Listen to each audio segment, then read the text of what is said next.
Salam kasih Kristus menyertai kita. Jumpa lagi di gerakan membaca Alkitab dalam 365 hari. Jadikanlah membaca Alkitab, membaca firman Tuhan sebagai kesukaan. Sebab firman Tuhan katakan orang yang kesukaannya merenungkan Taurat Tuhan siang dan malam, apa saja yang diperbuatnya berhasil. Dan karena itu kita akan baca. Sebelum membaca mari berdoa. Ya Bapa, biarlah Roh Kudus-Mu lah yang menuntun hamba-Mu untuk membacakan firman-Mu dari Alkitab, dan bahkan menuntun semua yang mengikuti bacaan firman ini, supaya firman Tuhan yang dibacakan akan memberi dampak dalam kehidupan semua orang yang mengikutinya. Sebab iman bertumbuh dari mendengarkan firman Tuhan. Biar itulah yang terjadi, sehingga Engkau diagungkan, dimuliakan. Ke dalam kuasa-Mu hamba serahkan. Dalam nama Tuhan Yesus. Haleluya. Amin. Kita ada di hari ke-85. Dan di hari ke-85 ini kita akan membaca dari kitab 1 Samuel pasal 11 sampai pasal 13. Begini dikatakan.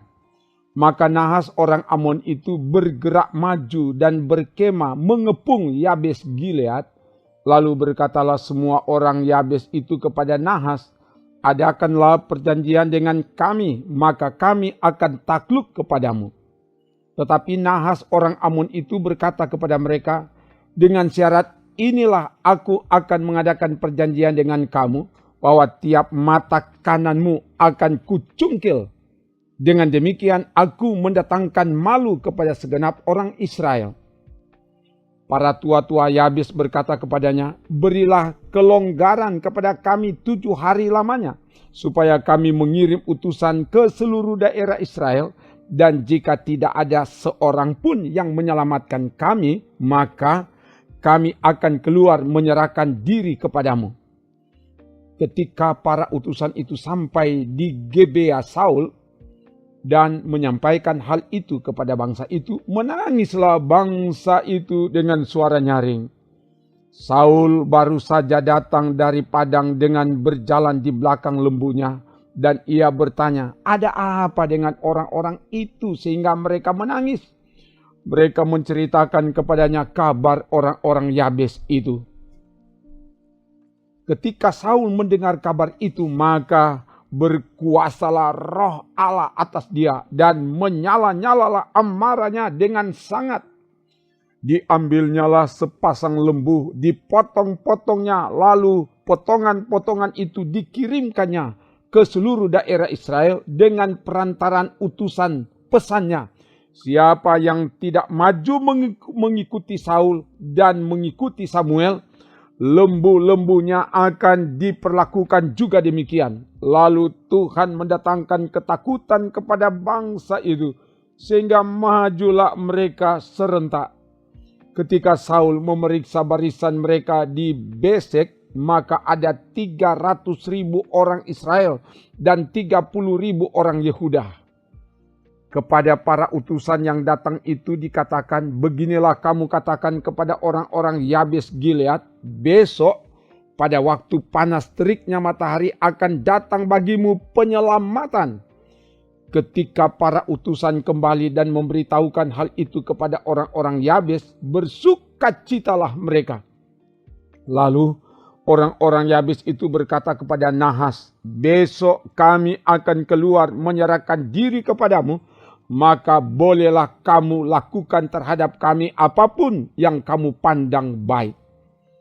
Keesokan harinya Saul membagi rakyat itu menjadi 3 pasukan. Mereka itu masuk ke tengah-tengah perkemahan musuh pada waktu kawal pagi dan memukul kala orang-orang Amon sebelum hari panas, dan terserak-seraklah orang-orang yang lolos itu, sehingga di antara mereka tidak ada tinggal 2 orang bersama-sama.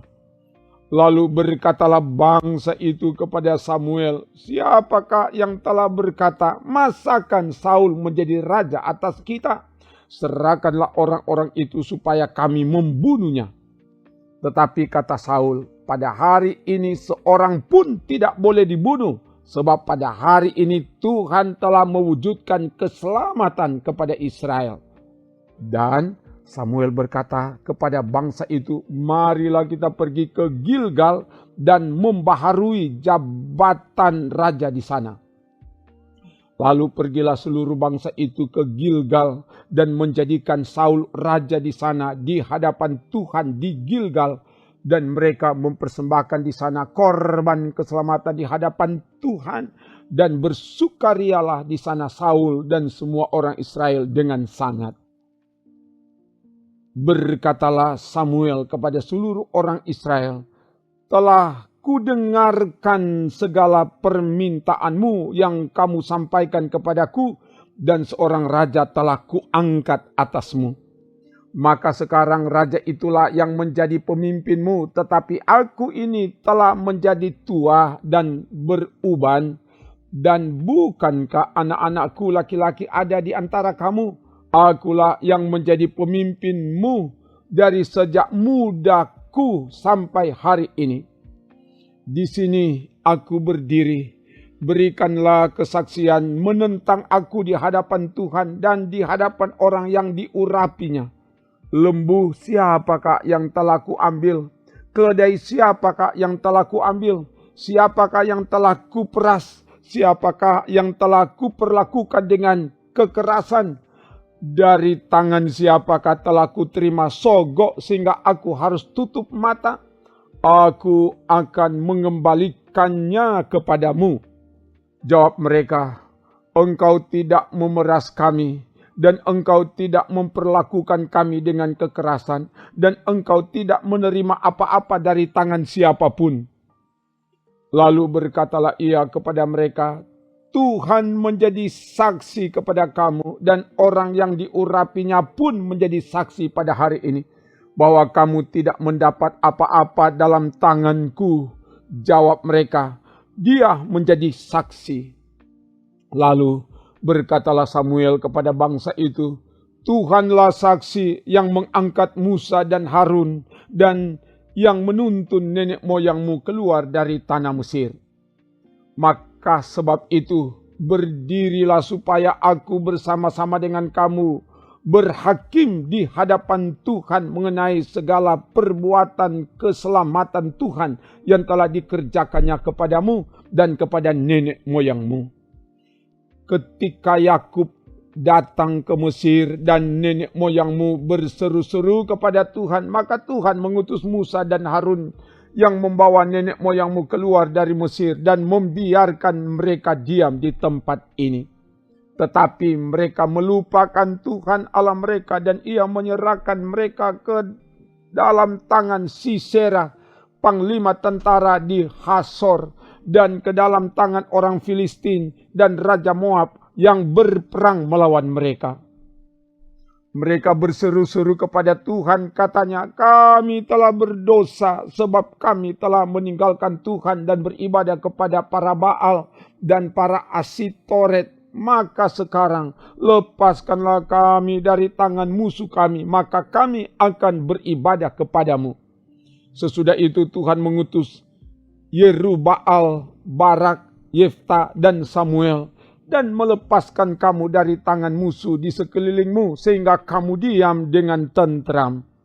Tetapi ketika kamu melihat bahwa Nahas, Raja Bani Amon, mendatangi kamu, maka kamu berkata kepadaku, tidak seorang raja harus memerintah kami, padahal Tuhan Allahmu adalah rajamu. Maka sebab itu, lihat itu raja yang telah kamu pilih, yang kamu minta. Sesungguhnya Tuhan telah mengangkat raja atasmu.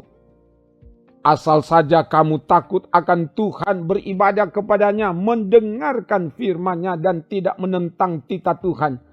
Dan baik kamu maupun raja yang akan memerintah kamu itu mengikuti Tuhan Allahmu. Tetapi jika kamu tidak mendengarkan firman Tuhan dan kamu menentang titah Tuhan, maka tangan Tuhan akan melawan kamu dan melawan rajamu.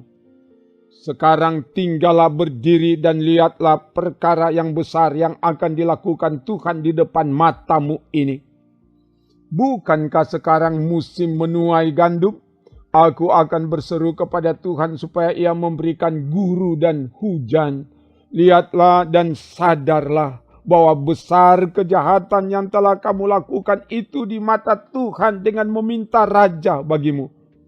Lalu berserulah Samuel kepada Tuhan, maka Tuhan memberikan pada hari itu guru dan hujan, sehingga sangat takutlah seluruh bangsa itu kepada Tuhan dan kepada Samuel. Berkatalah seluruh bangsa itu kepada Samuel, berdoalah untuk hamba-hambamu ini kepada Tuhan Allahmu, supaya jangan kami mati, sebab dengan meminta raja bagi kami menambah dosa kami dengan kejahatan ini. Dan berkatalah Samuel kepada bangsa itu, jangan takut, memang kamu telah melakukan segala kejahatan ini, tetapi janganlah berhenti mengikuti Tuhan, melainkan beribadahlah kepada Tuhan dengan segenap hatimu. Janganlah menyimpang untuk mengejar dewa kesia-siaan yang tidak berguna dan tidak dapat menolong, karena semuanya itu adalah kesia-siaan belaka. Sebab Tuhan tidak akan membuang umatnya, sebab namanya yang besar. Bukankah Tuhan telah berkenan untuk membuat kamu menjadi umatnya?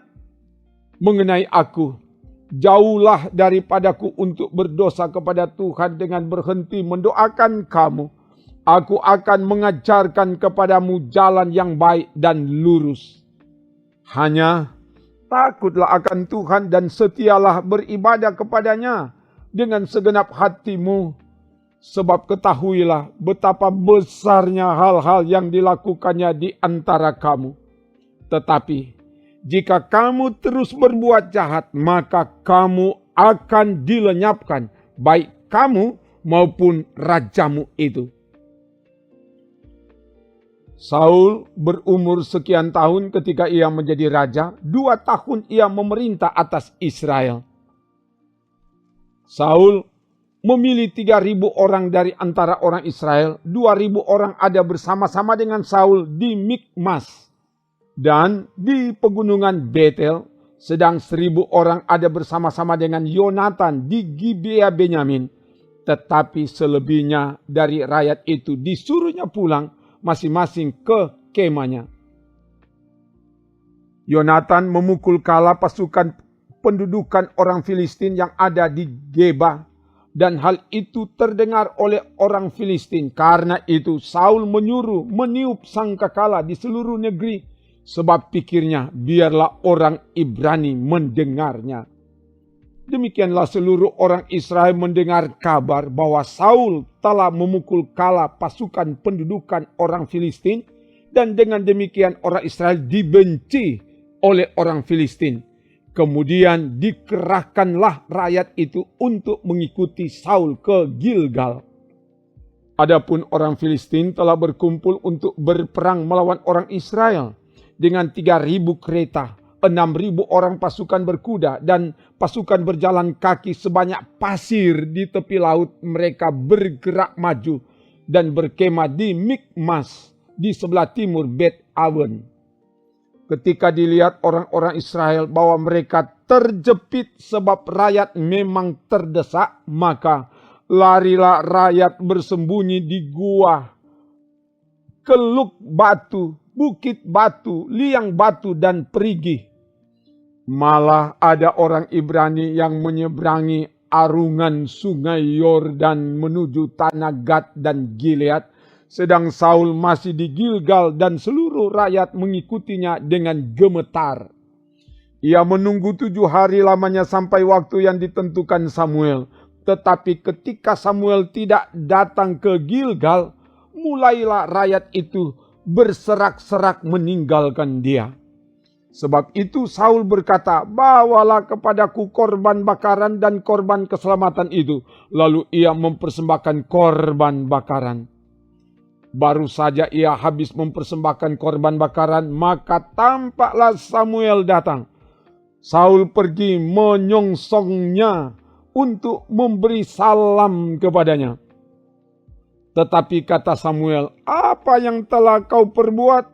Jawab Saul, "Karena aku melihat rakyat itu berserak-serak meninggalkan aku dan engkau tidak datang pada waktu yang telah ditentukan. Padahal orang Filistin telah berkumpul di Mikmas. Maka pikirku, sebentar lagi orang Filistin akan menyerang aku di Gilgal. Padahal aku belum memohonkan belas kasihan Tuhan. Sebab itu aku memberanikan diri lalu mempersembahkan korban bakaran."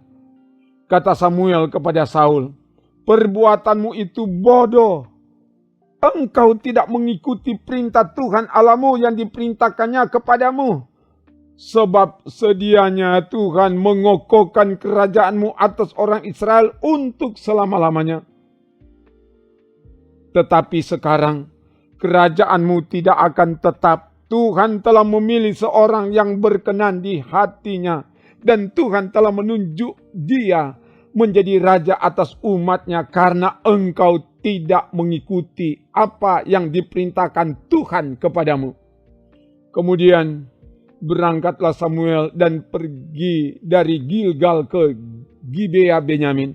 Tetapi Saul memeriksa barisan rakyat yang ada bersama-sama dengan dia itu. Kira-kira 600 orang banyaknya.